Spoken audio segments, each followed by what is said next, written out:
Bonjour, je fais une petite vidéo toute courte mais concise pour vous expliquer des influences physiologiques. Donc, quand je parle d'influence physiologique, je parle du corps qui a une incidence sur l'esprit. J'ai fait une vidéo sur le pouvoir créateur que nous avons, que nos pensées étaient créatrices de nos comportements. Il faut savoir que le processus fonctionne aussi en sens inverse. Nos pensées vont influencer notre état interne et donc nos comportements. Il faut savoir aussi que nos comportements influencent aussi notre état interne et donc notre manière de penser et de faire des choix. Voilà, c'est vraiment un processus qui marche dans les deux sens. Pourquoi? Parce que le corps et l'esprit sont liés. Ils ne sont pas indépendants comme beaucoup le pensent. Donc, si vous mettez en activité, que vous respirez, que vous bougez, que vous marchez, que vous souriez, tout ça va impacter votre ressenti, votre état, la manière dont vous allez vous sentir, et ce ressenti va impacter vos pensées et donc vous ouvrir d'autres choix, d'autres possibilités. Vous ne serez pas enfermé dans quelque chose de précis, de rigide. Vous verrez vous aurez une ouverture, une vision du monde qui va s'ouvrir et s'éclaircir.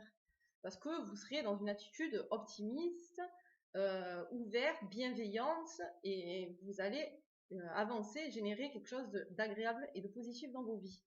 Voilà. Donc, prendre conscience que votre physiologie, votre manière de vous tenir, je fais un exemple, vous pouvez le faire aussi derrière votre écran, baissez la tête et regardez pendant quelques secondes le sol, en baissant les épaules et en une respiration courte, saccadée, donc une respiration thoracique uniquement. Voilà, si je continue comme ça un moment, je risque de ne pas me sentir bien, parce que mon corps est dans une énergie basse, je respire mal, et je me sens pas très très bien.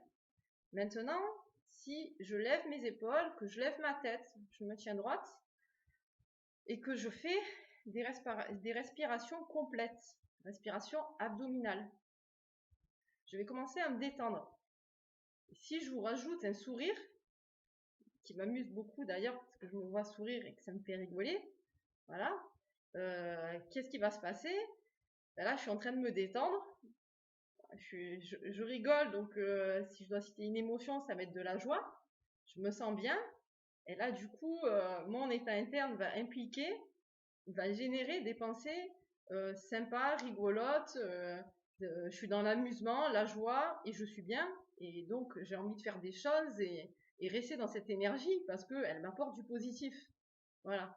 Donc prenez conscience de ça, prenez conscience que votre aptitude à changer, à modifier justement ces choses physiologiques qui vont améliorer votre état d'être et vous créer une vie un petit peu plus heureuse, puisque souvent les gens attendent d'être heureux pour se sentir bien.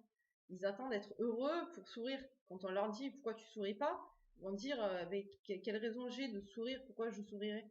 Alors que finalement, il ne faut pas attendre d'être heureux pour sourire. Il faut sourire pour être heureux. Voilà. Donc c'était la petite conclusion finale que j'ai envie de terminer par un sourire. Voilà. Donc prendre conscience de ça, affichez votre sourire, soyez détendu, respirez correctement, tenez-vous bien, parce que votre corps influence aussi votre esprit. Merci, je vous souhaite une agréable après-midi. À très bientôt. Au revoir.